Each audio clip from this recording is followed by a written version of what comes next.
Greetings, fellow writers. Thank you for joining me for another episode of Amazing Writing Advice. I am your host, Joe B. Be sure to subscribe and hit that like button. Just do it. Like and subscribe right now. Be sure to also hit that notification button so you will know every time I release another video of Amazing Writing Advice, the best writing advice channel ever. Because that's my hook, is my writing advice is amazing. Get it? Anyways, this week's main topic is one of the most frequently requested: finding your voice. For those who don't know what the author's voice is, it's actually pretty simple. An author's voice is the combination of personality traits, attitude, tone, personal style, and quintessence all synergized into the author's personal voice that is expressed through their writing. The author's voice is the actualization of the author's personal style and talent. See? Simple. So now let's go through the top 6 ways to find your voice. Number 6, read a lot. One of the best ways to find your voice is to read other authors and see how they created their own voice. You should always be reading and emulating the classics because the classics are, well, they're classic. The classics are good, so you should read them. Reading a lot is good. Number 5, list your favorite books. Once you've read a lot, make a list of the books you like the most. Using these books for inspiration is a great idea when it comes to forming your own style. Listing your favorite books is good. Number 4, write clearly. The best writing is writing that's easy to understand. This can really help find your voice if you get rid of all the other things in the way. Writing clearly is like, you don't want to be indirect. You want to write. You want to be clear and concise and not repeat yourself over and over again, because you don't want to go over the same points again and again. And you want to make sure it's easy to understand and you know what the other person is saying. Writing clearly is good. Number 3, make sure your writing sounds good. Make sure your writing sounds good by speaking it out loud after you write it. Make sure it sounds good. Number 2, add your own personal style to it. Be sure your writing stays true to yourself. You should always stay true to yourself. Adding your own personal style to stuff is good.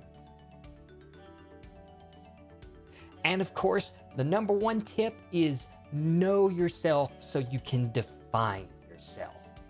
I know this seems a bit abstract, but it helps to be able to define your writing as distinctly you, and you have to kind of understand yourself to do that, because defining yourself is good. Now it's time for my amazing tips and Q&A roundup. So the first question is, how do you write science fiction or fantasy? Don't. Genre fiction is trash. You should only be writing literary fiction.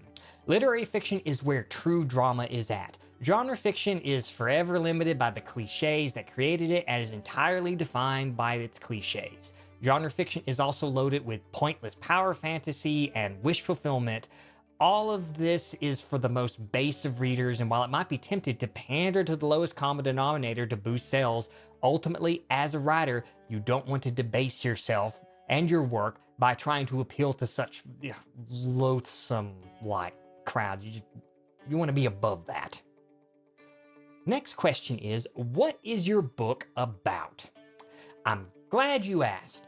My book is about a brooding and soulful young artist who also happens to run a YouTube channel as he struggles to accomplish his dream of a creative career.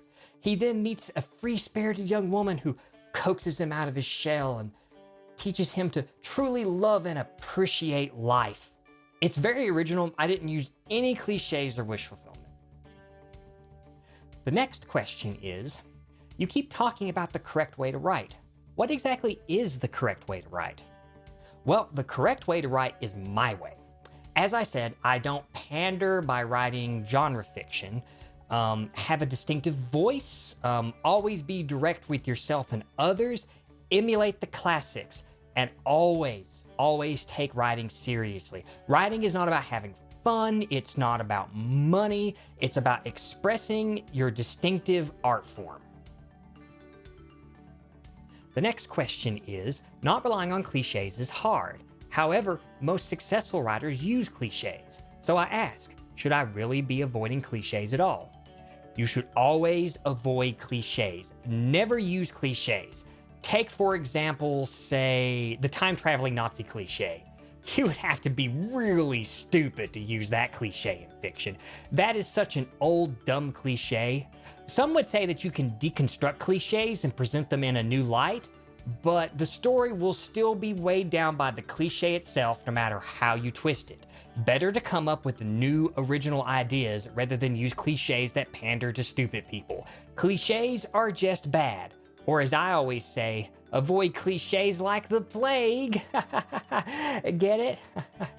I hope no one finds that joke offensive. I apologize if that's the case. I never try to offend people, and I always try to be open and honest. Speaking of which, I've noticed some of you being sarcastic in the comments section. Don't do that. Always be honest. The last thing you want is to be that snide, sarcastic jerk who lives simply to tear things down. I can't stand people like that who use humor as a way to deflect criticism and illustrate their point when they could have just been honest. Thankfully, people like that don't get ahead, which is good because sarcasm is simply awful. So that's all the amazing writing advice I have today. Be sure to like and subscribe. Let's try to get, say, 1,000 likes on this video. So hit that like button, and I'll see you next time.